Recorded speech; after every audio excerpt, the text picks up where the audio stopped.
I can't rub the black off my skin. I can't be a boy or be white. Like, I can't. Like, this is what I am. And everything that I am is a disruption. Everything.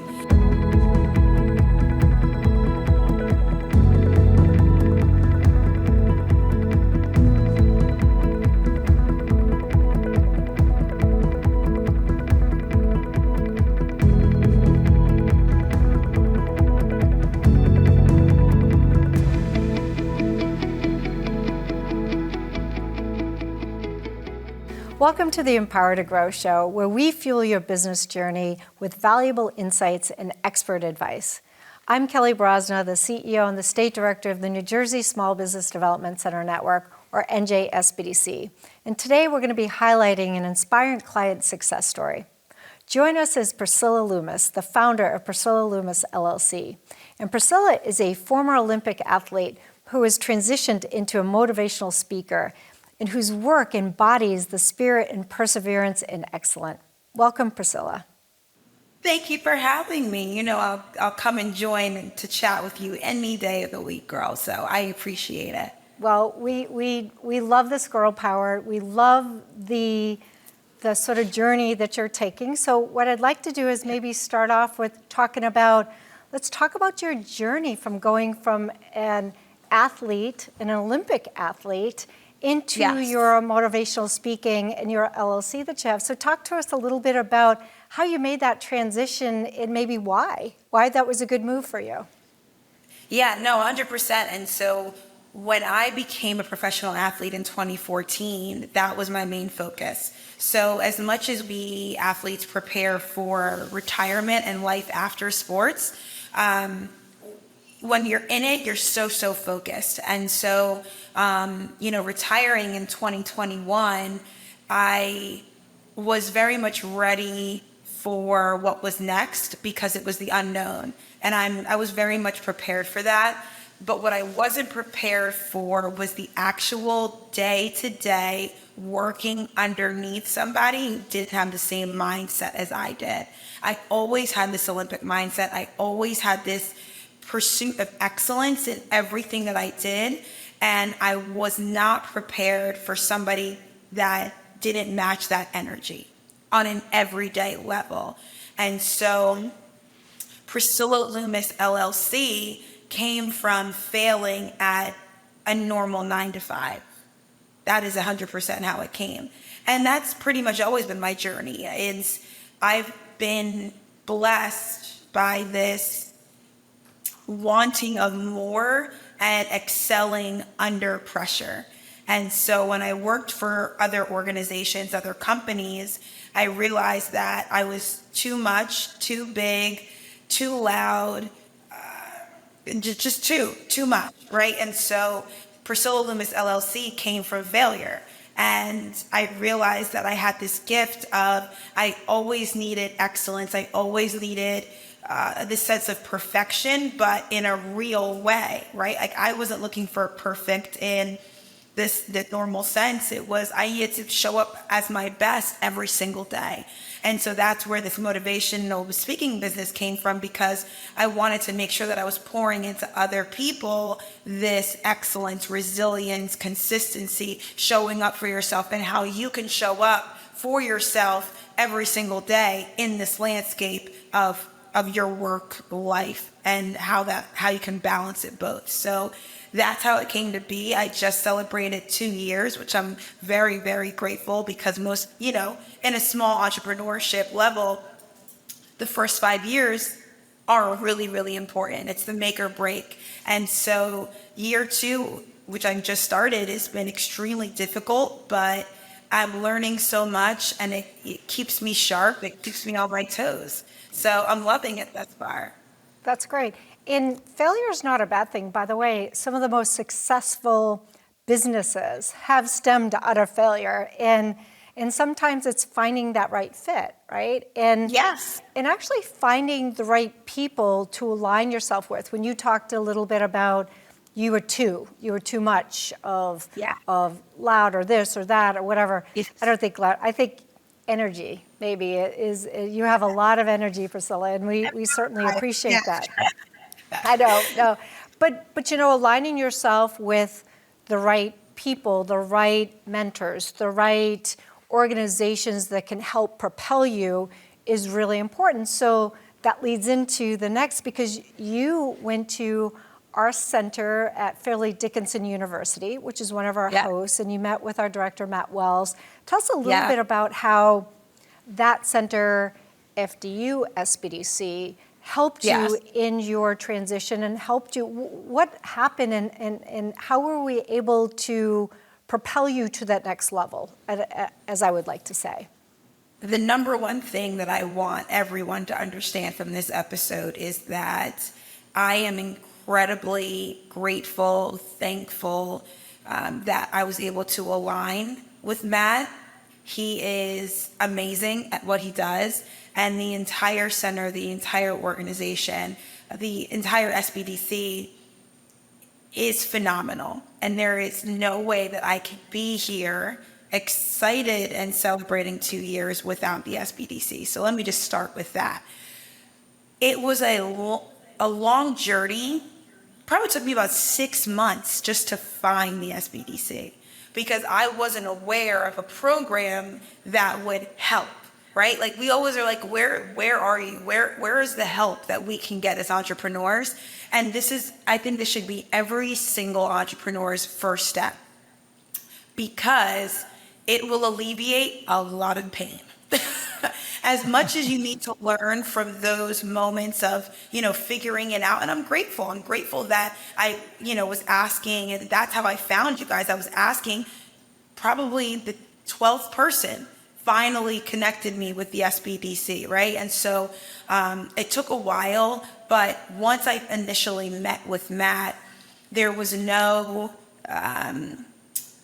preconceived notion of, well, your business is very small and you need to take it slowly. And, there was no, I'm going to tell you about yourself. It was very much Matt saying, here's the table, you pull up a chair and let's make this work. Let's figure out how we can make your goal as incredible as you want it. So we sat and I told him, it was like word vomit. I was like, this is all the things that I've done. This is what I want to do. Here are my expectations. Here's who I've connected with. Here's a little bit about me. And so he said, he took all of that and he said, okay, now let's structure it. And that's what I needed. As an Olympic athlete, I needed a coach. Matt was my coach, my cheerleader, and my mentor, all in one. He never said that I was overdoing it. He never said I was too much. He said, this is great, but these are the steps that you need to take in order to get there. And I think that is what most entrepreneurs need. We have these dreams, we have these goals, we have these ideas. We need help structuring it, right? And making it realistic. So a goal without a plan is set up for failure, right? So that's what Matt did. He sat with me and he organized all of my thoughts. And the biggest thing was, it wasn't like, here's how it's going to happen. He said, here's the plan. It's up to you to make it happen and to continue it every single day to get to where you want to be. So from there, we did a marketing plan. We did the business plan. From start to finish, from scratch to where it is now. We went over with fine comb. He said, here's the outline, fill it in. And we met bi-weekly to just for everything. And it was amazing. And part of that too is looking at, okay, this is where I want to get to point C. I'm at point A. What is the timeline and what is the right steps to get you to point C, right? And the timeline is important too. Yeah, because we had to figure out, he said, where do you want to be in a year? Where do you want to be in 3 years? Where do you want to be in 5 years? And for me as an Olympic athlete, we planned backwards. We planned from the Olympics back 4 years, daily. I knew what my workout was going to be 2 years and a day. I knew exactly what it was going to look like. Now it needed to adjust based off my physical fitness, my mental, where I was competing at, all that kind of stuff. But the plan was set, and now we can adjust. The same thing happened for my business plan. Where did I want to be? What was my big goal? And now we have to plan backwards and how we're going to execute that. And are we hitting goals? Are we hitting where we need to be? Am I making the time to meet with the people that I needed to meet with? You know, like the marketing, what was my budget looking like? How was I going to make it work at that time for 2 months from now? It was very strategic, and that's what helped me. As much as I was like, I want to be the next Beyonce of motivational speaking, he said, great, but we got to plan for this in detail, and that's what helped me. So just going back a little bit, talk a little bit about how you were able to, so you got your structure, and the SBDC helped you with your structure. However, you then had to do the hard step with making sure that you were sort of fiscally aligning with what you wanted to do, and also looking at marketing. How did you get your word? How did you get Priscilla Loomis LLC out there? How did you get the word out for people to know that you are available to do speaking engagements, to do these motivational, very empowering too, and by the way, just for the audience, I've heard her speak numerous times. She's fabulous.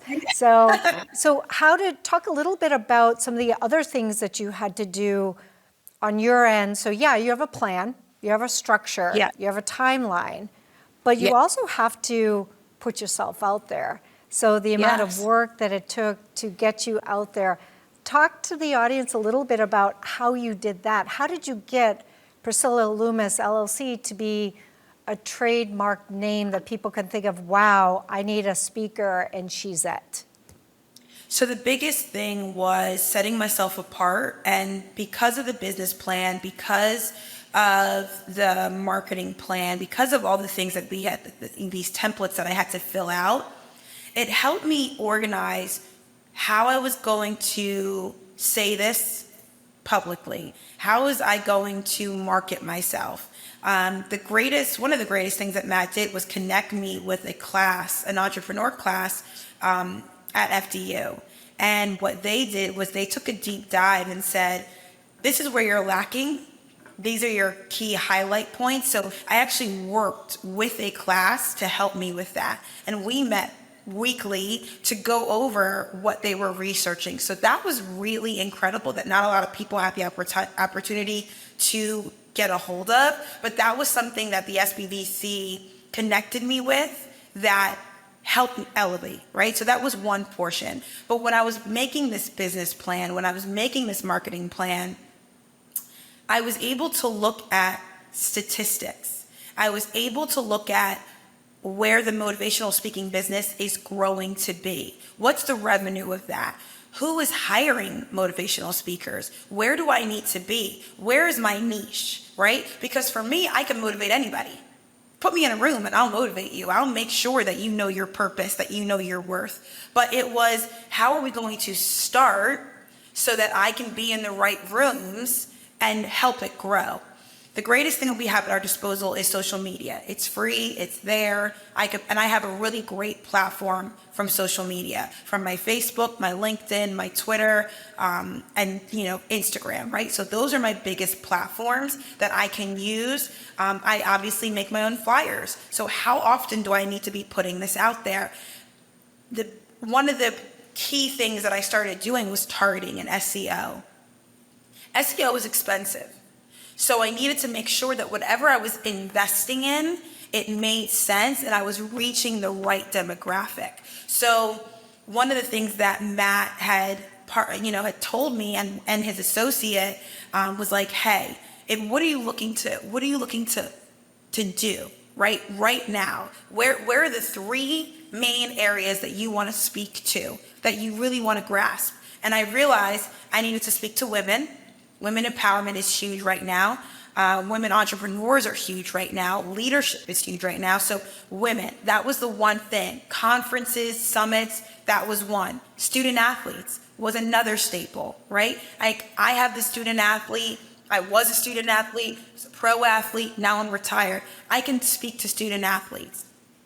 And then the third was on this leadership development, right? Because I came from a place of leading myself, and now I'm able to lead other teams, and that's what people hired me for. How do they have this mindset? What is it like working with a country, right? What is it like working with the IOC, the International Olympic Committee? What is it like working with Antigua and Barbuda, coaches from Princeton, University of Penn? Like, there were leadership skills that I had, that I possessed from the Olympics. So those were my three major target audiences. So now I could refocus and say, this is where I want to target, and this is how I want to reach them.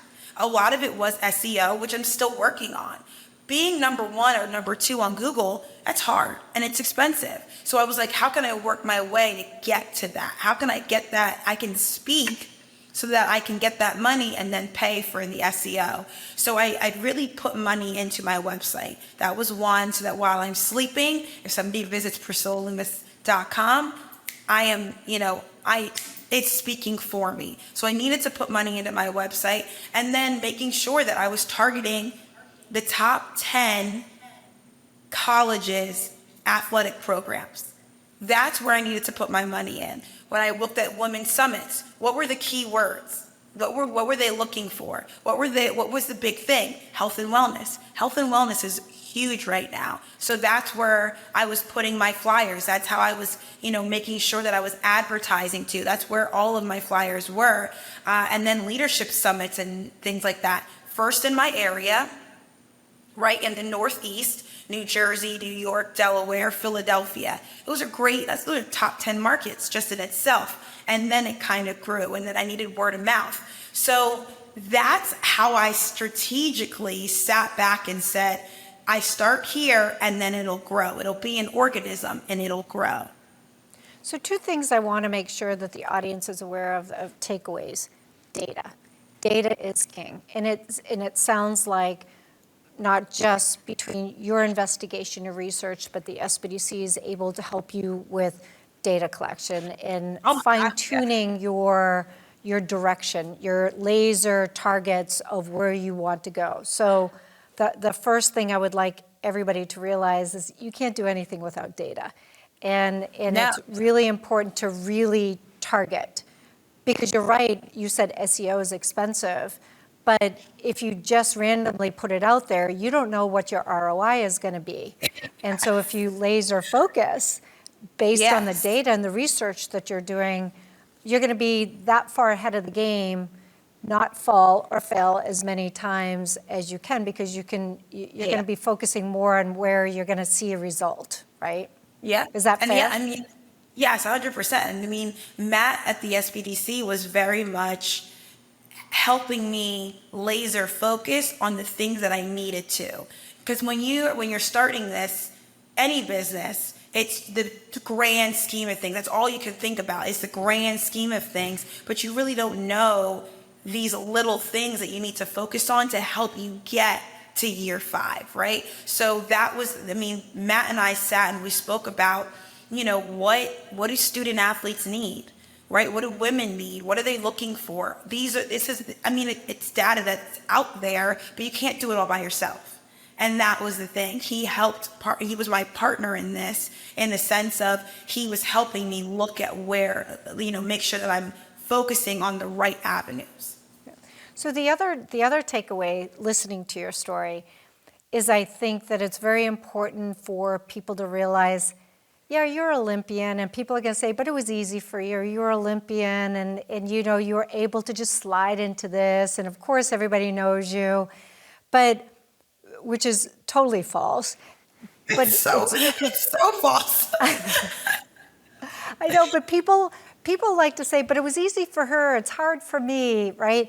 So what I'd like you to maybe talk a little bit about how you went in and you focused. So you had your 3 buckets that you are focusing on, right? Yes.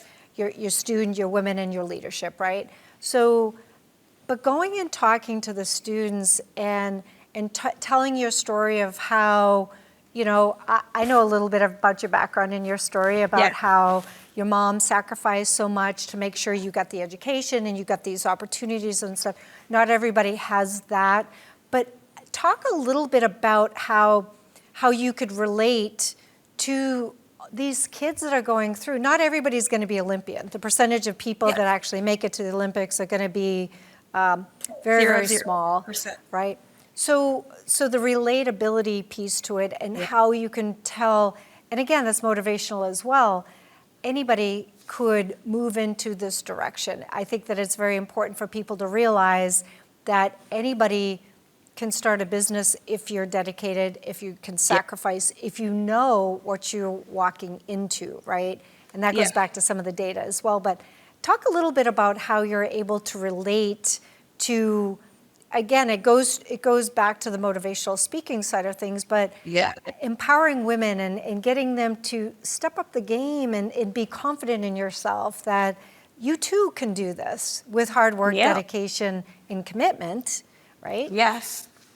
I think what happens is, like you said, people always seem to put me on this, well, you're an Olympian, you had a great career, you look at your bio, like look at all the things that you've accomplished, look at all the things that you've done, it must have been easy for you. And easy has never been a word in my resume, in my bio, in my life. I have been the underdog my entire life. Everything that I've wanted to do, it's because I've made the decision that no matter what was put in front of me, I was going to be excellent. I was going to be incredible. And that was a choice that I made. I come from a single parent household. My mother's from the Dominican Republic. She didn't even speak English when she came to this country. I went to private school. I went to a predominantly white school. I was bullied for most of my life. Bullied to the sense of what it was before, right? So I had glasses, I had braces. I wasn't black enough. I dated outside of my race, so I got bullied for that. I went into acting and modeling, and I wanted to be in musical theater, and they told me I was too fat to model, and I had a fat face, and I photographed fat. And then, going into athletics, it was, you're never good enough. You're not good enough to get a scholarship.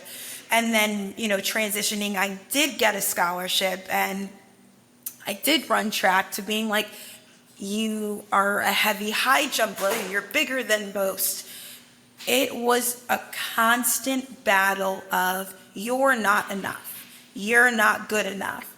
And the biggest thing that I did was I gave the middle finger. It has nothing to do about what other people say about you, because they will always say something.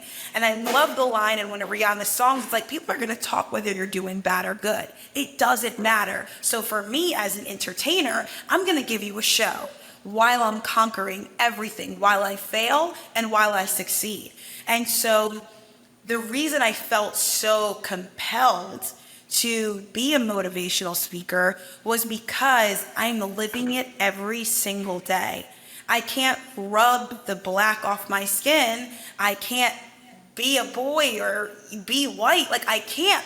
This is what I am. And everything that I am is a disruption. Everything. So I love the journey that I've had, because there were just so many no's. And I've proven so many people wrong, but I'm still on the journey.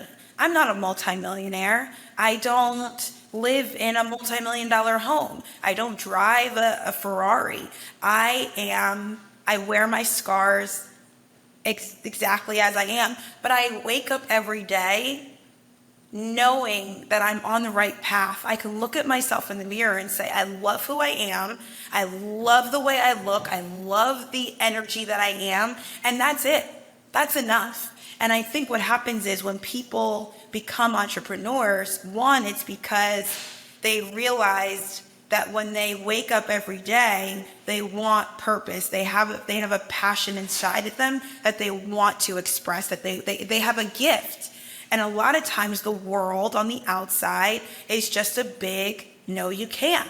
And Whether you're a mother becoming an entrepreneur, whether you're a father becoming an entrepreneur, whether you failed in other things, we're all on this journey. And I'm an example, a perfect example, and a perfect, person to say, I fail a lot. I still get told no every single day, but I'm still going to be a badass warrior just because I said so. And you can say the same thing. And so I chose this journey because this is exactly where I needed to be. And I did the data research that the SBDC was able to provide for me and help me along the way of what the suicide rate was for young athletes now. And now that social media is a thing, what that effect looks like. There's actual data out there. And I've lived through it. I have had a job. I am a woman. All the things that I speak on are things that I've done, but I've experienced health and wellness. I've experienced failure. I've experienced being an elite athlete. I've experienced working a 9 to 5. I've done it. I'm a jack of all trades. I don't have a niche, right? So I am an example of what it's like to wake up every day, have the world tell you no, and me say, I don't really give a damn. I'm going to tell you exactly who I am and what I'm chasing. So I go into these rooms, I'm not anything better. I'm working as hard as I possibly can, doing everything that I can to be a better person every day. And that's what I think most people want. They want real, they want genuine, they don't need fake. And I do my own makeup, I wear wigs. You want to know? I'm very genuine. Ask me. I'm very open and honest about who I am. And I love it. There's no shame in my game. Well, one of the things that I like and love about your speaking, and I've heard you on numerous occasions, is the passion that you have. And when I do speaking and I do women's groups and I do chambers and I always like to say, go ahead and tell a woman that you can't do something and we're going to prove you wrong. That's going to motivate us even that much more. So That's what you're right yes. along with that. It's like, don't let these people tell you that you can or can't do. And I love that that's what the message that you bring to your audience on that. But you actually you're rolling into another speaking series called the Olympic Mindset. So let's talk a little bit about, your powerful message that you're trying to get across. And, who are you targeting on that? How can people access that? And how is this going to be helping? And we'll focus on our women, our tribe, our women tribe that we have. So this Olympic mindset, talk a little bit about this series and what it's going to mean to people and how you're going to make a difference. So I think there's been such a big gap with Olympians. And now that we have social media, it is a beautiful thing to see the real life of Olympic athletes. Because most people thought it was just shiny and sparkly, but they realize that it's a lot more work and a lot more effort than just the physical aspect. There's a huge mental aspect of it as well. And so bringing this Olympic mindset to everyday life was very important to me because it's what I'm actually living, right? When I retired, I wanted to make sure that what I was bringing to the world was vibrant, self-love, courage, resilience. These were all things that I had to go through with being a professional athlete. And so this series is something that, incredibly enough, doesn't fit one niche. I can bring to women, I can bring to leaders, I can bring to men, I can bring to student athletes, I can bring to kindergartners, right? It is a series that is for everybody. The biggest takeaway that I want people to be able to wake up and know every day is that excellence is in their DNA and that they have a purpose and they have a passion. It's up to them to follow it. So no one is going to hold your hand. At the end of the day, no one's going to be there and show up for you like you are going to show up for you. No one was forcing me to be an Olympic athlete. No one was forcing me to go to practice. I had to choose. It took me 8 years to achieve my Olympic dream. It was over 10,000 hours, over 10,000 failures, right? I want people to understand that when it's set in your heart and it sets your soul on fire, you have to go after it with everything that you have. And it's up to you to show up for yourself every single day. And what does that look like? What are the habits that you have? What's the community that you need to be surrounding yourself with?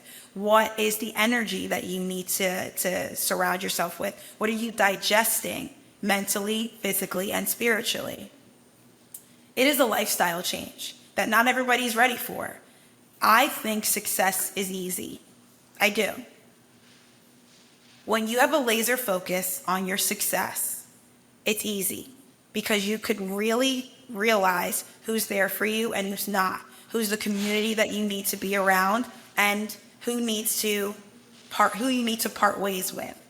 It's very, very simple. You put yourself first, you become selfish in the best way possible, and you become the excellence that is in your DNA. And it's that simple. It is something that I live by every single day, and it's genuine. Everybody that knows me, you've seen me speak. Other people from the SBDC have seen me speak or have heard me speak. I live this life. It is not always beautiful. It is not always sparkly. But the one thing I will never, ever do is let negativity overcome me. I will always be the light. I will always work to inspire. And so that is what the series is. And it aligns with my life. And that's why it's so powerful. So I hope that more people find out about me. Of course, I have competition. Great.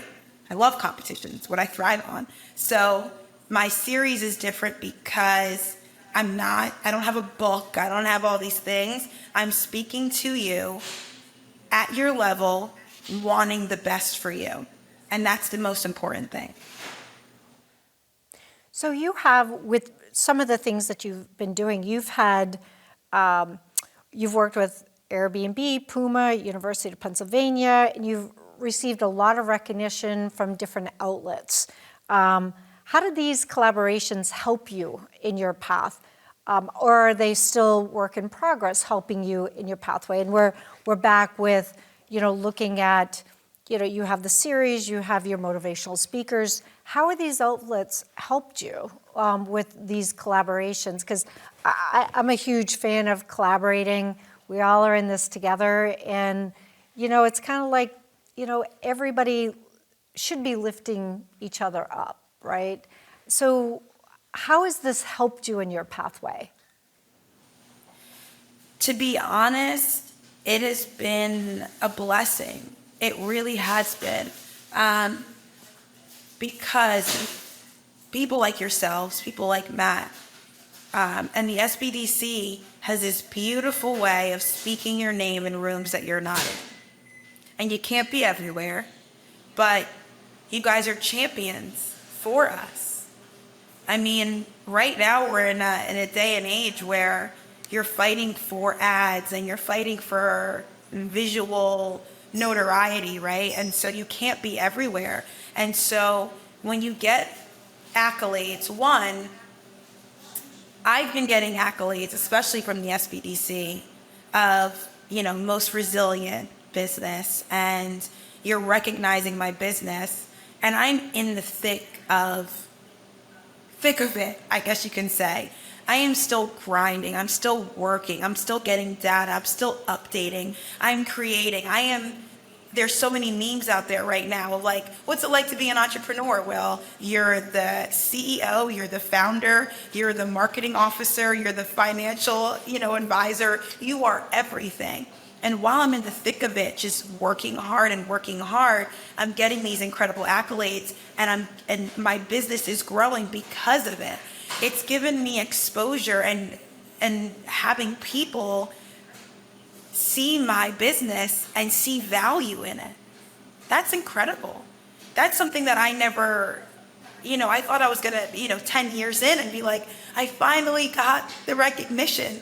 But to be seen as a business of value, of resilience, of credibility, to get on bigger and bigger stages, to be, on in different publications like the New York Times and, internationally in BBC, it's incredible. You don't go into it thinking of the awards and all that. You're just trying to be the best at what you do, and to be recognized in the thick of it is incredible. So I'm extremely grateful, because it's my responsibility that when I am past the baton and I have the opportunity to speak, I have to land it. I have to be great. I have to be memorable, right? And so when you guys are speaking my name in rooms that I'm not in, it's phenomenal to see, because a credible person wants me. A person at a higher level wants me. There's nothing like it. It's humbling. I think we all, even with the SBDC, we don't have a whole lot of marketing dollars. So it's words from our clients, such as you, that give us kind of the people hear about us as well. So it's a two-way street on that as well. We love promoting your business and you and your successes, but we too also look at getting the referrals and the statements of how we helped in order to let people know that we are here, because we are one of the best kept secrets. It's not a New Jersey thing, it's a national thing, right? So, and that's what everybody asks. They always say, they're like, is this like a special society or something? I'm like, no, this is anything. If you are an entrepreneur, you can absolutely go out and reach out to, your local SBDC, and they will help you. And I think people are a little skeptical because they're like, it's too good to be true. Who helps for I just being a public-private partnership, right? Yeah.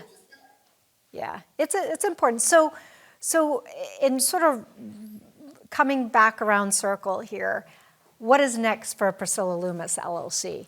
What is your next high jump that you're going to go on? What is your next goal that you want to attain? What is next for Priscilla Loomis LLC? So this is one of my favorite questions, I will say. The world is changing, and there's so many opportunities that I will never block my blessings. I won't. So what's next? Anything. Everything and anything. I know that Priscilla Loomis LLC is my baby, and I started it as a way to inspire and impact the world. And I'm relaunching my podcast with my husband as another way to inspire people just daily. I now work for a PR firm, and I want to get into women's sports, which is huge. I want to inspire them. I want to make sure we're promoting women's sports as much as possible.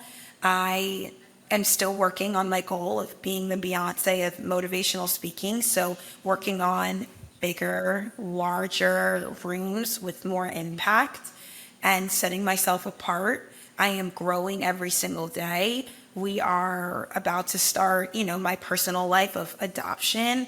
And so it's a life. And I think that's that authentic part of me. And so I, again, don't block my blessings. So there's so many things on the horizon that I don't know what's happening, but you can follow along my journey. You can follow with me. But I fully intend to keep this business going, essentially while I'm alive, 100%.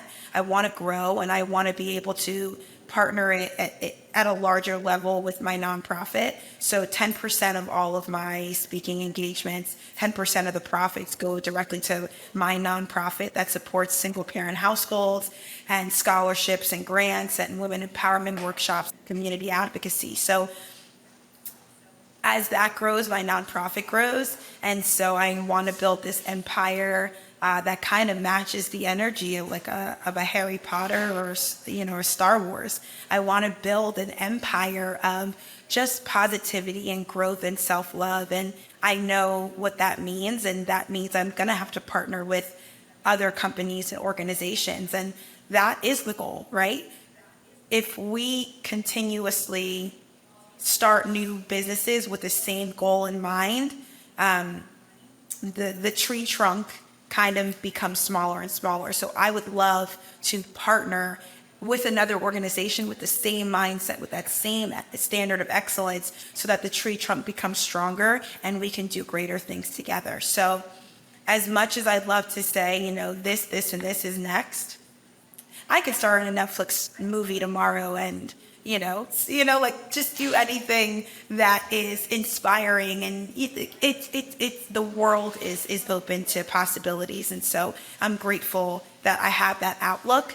And so anything is possible for the business. But I definitely, I recommend the SBDC to everyone and anyone that is starting their business and needs that support and looking for that village, looking for somebody that's just not going to downplay their passion, but is honestly ready to go and wants to continuously grow in their business. So I think working with them, and I tell Matt almost daily, you're stuck with me for life, bud. So sorry. So whenever I get small business, I'm sure that's not a heavy lift for Matt, and I'm sure that they'll appreciate that. Yeah. He's stuck with me. You guys are stuck with me forever. Yeah, well, that's okay. We'll take it. Okay. So just as a sort of full circle around, what is the one piece of advice, and we talk about your audience, aside from go to the SBDC because we can help you. Yes. But what is the one piece of advice that you would like to leave your laser targets of women, leadership, student athletes? What is that one piece of advice that you would recommend individuals to really think about? And maybe not just about the here and the now, it's about the full journey, right? Your Olympians is going to be a blip in time. What are you going to do after that, post? Yeah. Because obviously you want to make sure that you're setting yourself up for success, not for the moment, but for the moment on. So what piece of advice would you give people? Pay attention to your roster. Pay attention to your lineup. Meaning, who is your team? And who are you going to for certain aspects of your life? You don't go to the mechanic to get your hair done.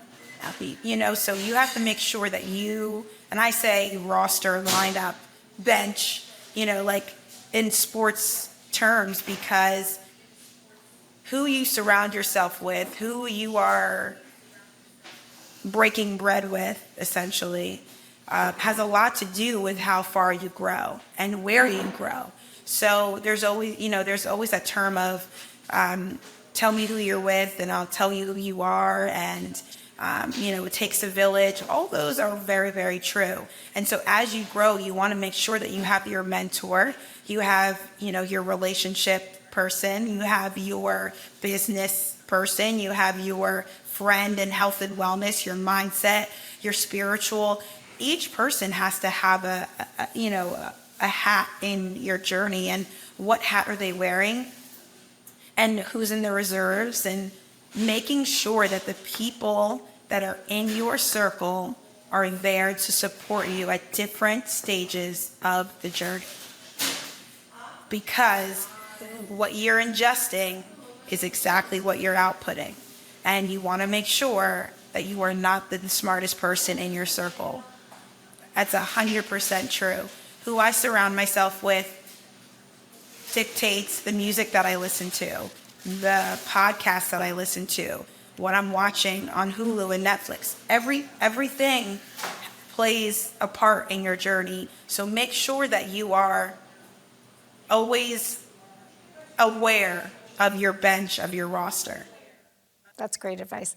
So I want to thank you for telling the audience a little bit about your journey and about how you've received some of the assistance along that journey, and it's not over. And we keep saying you want to be the Beyonce of motivational speaking. I think you're already the Priscilla of motivational speaking, and we will get you there, and we are here to support you along your pathway. And again, we're not going anywhere. So that's the beautiful thing about the SBDC network, is that even the next direction that you want to take on whatever venture that may be, and diversify, maybe you look at different avenues as well. We're here to support you along your pathway. So I want to thank you for being on our show today and sharing your story. And again, to the audience, to know that Priscilla is a highlighted example, but you too can go on this journey and be successful as well, whatever that looks, tastes, and feels like to everybody. So thank you, Priscilla, for being here today.